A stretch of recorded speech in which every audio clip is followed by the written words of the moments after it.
পাশের দেশ ভারতে গুজরাটের ভিতরে আমরা দেখেছি সংখ্যালঘু মুসলমানদের উপরে সংখ্যাগরিষ্ঠ যে হিন্দুরা তারা আমাদের মুসলমান ভাইদের উপরে নির্যাতন করেছে, করেন কি করে নাই? করেছে। কিন্তু আমাদের বাংলাদেশের সংখ্যালঘু হিন্দুদের উপরে আমরা যারা সংখ্যাগরিষ্ঠ মুসলমান, আমরা কি তাদের উপরে আঘাত করেছি কখনো? সবাই বলে না, আঘাত করেছি? কখনো আঘাত করি নাই। কিন্তু এখন দেখবেন আমাদের বাংলাদেশে অ্যাডভোকেট সাইফুল ইসলাম আলিম ভাইকে ইসকন নামক একটা উগ্রবাদী জঙ্গি সংগঠন আমাদের ভাইকে শহীদ করে দিয়েছে। কথা বলে ঠিক কিনা? আমরা এখান থেকে স্পষ্ট ভাষায় বলতে চাই, যেই সমস্ত ইসকন উগ্রবাদী হিন্দু যারা আমাদের মুসলমান ভাইদেরকে আমাদের বাংলাদেশে সংখ্যাগরিষ্ঠ মুসলমানদের দেশে সংখ্যালঘু হিন্দুরা ইসকনরা যেই সমস্ত মুসলমান ভাইদের উপর আঘাত করতেছে, আমরা বলতে চাই তোমাদেরকে ও তোমাদের যে দাঁত রয়েছে আমরা উকড়ে দিতে হবে। কথা বলে ঠিক কিনা? যারা অরিজিনালি আল্লাহ বাদ দিয়ে অন্য দেব দেবীর পূজা করে, এই সমস্ত মানুষগুলো যেমন মুশরিক, ওই সমস্ত মানুষদের সাথে যারা থাকবে, ওই সমস্ত মানুষদেরকে যারা বন্ধু বানাবে, তারাও কি? সবাই বলেন তারাও কি? এই দেখেন আল্লাহ পাক রব্বুল আলামিন বলেন, ইয়া আইয়ুহাল্লাযীনা আমানু লা তাত্তাখিযুল ইয়াহুদা ওয়ান নাসারা আউলিয়া।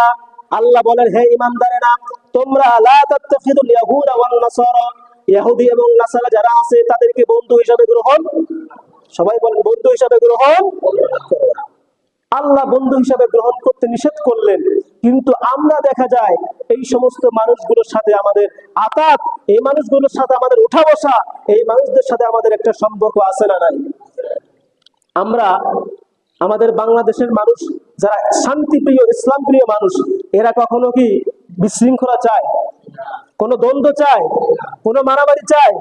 পাশের দেশ ভারতে গুজরাটের ভিতরে আমরা দেখেছি সংখ্যালঘু মুসলমানদের উপরে সংখ্যাগরিষ্ঠ যে হিন্দুরা তারা আমাদের মুসলমান ভাইদের উপরে নির্যাতন করেছে, করেন কি করে নাই?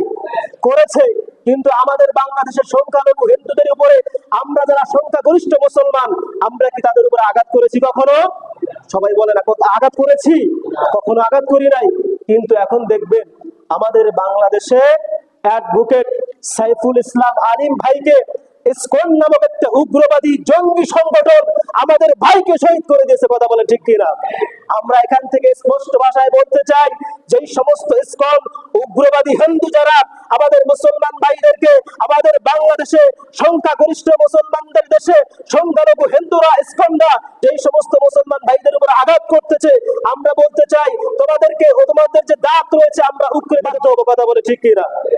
এজন্য আপনাদের সতর্ক হতে হবে। এখন ভেদাভেদ সব ভুলে যান।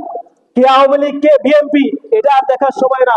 কে জামাত ইসলাম, কে চরমনাই, কে হেফাজত ইসলাম, আবার কে আপনার সারসিনা জঙ্কুর, এটা আর দেখার সময় নাই। আমাদের এক হতে হবে, ঐক্যবদ্ধ হতে হবে। আমাদের তো সেই ঐক্য নাই।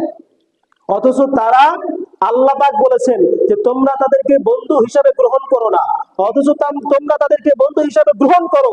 কিন্তু তারা যারা ইহুদি, খ্রিস্টান, নাসারা, বৌদ্ধ, তারা একে অপরে বন্ধু। তারা একে অপরে কি? বন্ধু। আপনি চিন্তাও করতে পারবেন না আমাদের বাংলাদেশে যে বর্তমানে যে বিশৃঙ্খলা সৃষ্টি করেছে, যে অরাজকতা সৃষ্টি করেছে, এটা তাদের মদত না, এটা দিল্লি থেকে মদত দেওয়া হচ্ছে। তারা সেখান থেকে পায়তারা করতেছে বাংলাদেশটাকে দিল্লি বানানোর জন্য। কথা বলে ঠিক কিনা? সুতরাং মুসলমান, এখন যদি আপনারা ঘুমিয়ে থাকেন, এখন যদি সজাগ না হন, কাল কিয়ামতের ময়দানে এর জবাব আপনাকে আমাকে দিতে হবে।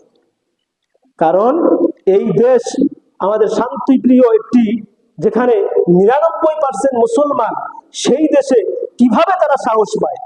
আর এই সমস্ত ইসকনের তাদের মূল লক্ষ্য এবং উদ্দেশ্য হলো যে হিন্দুদের যে আপনার গোড়া পৌত্তলিক যেটা আছে, সেই পৌত্তলিকতা সৃষ্টি করা এবং উগ্রবাদী জঙ্গি হিসাবে মানুষদেরকে তৈরি করা।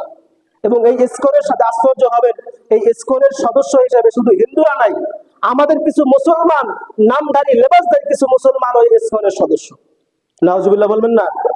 অ্যাডভোকেট সাইফুল ইসলাম আলিম ভাইকে যারা হত্যা করেছে, ওই সমস্ত মানুষগুলোর সাথে যারা জড়িত ছিল, তারই সহপাঠী কিছু অ্যাডভোকেট আছে, তারা ইসকনের সদস্য, হিন্দু সদস্য, আবার মুসলমানও কিছু সদস্য আছে যারা ইসকনের যে প্রভু, তাদেরকে যে প্রভু বলা হয়, তাদের যে প্রভুকে গ্রেফতার করা হয়েছে, তার পক্ষে এখন যারা লড়তেছে সেও আবার মুসলমান অ্যাডভোকেট।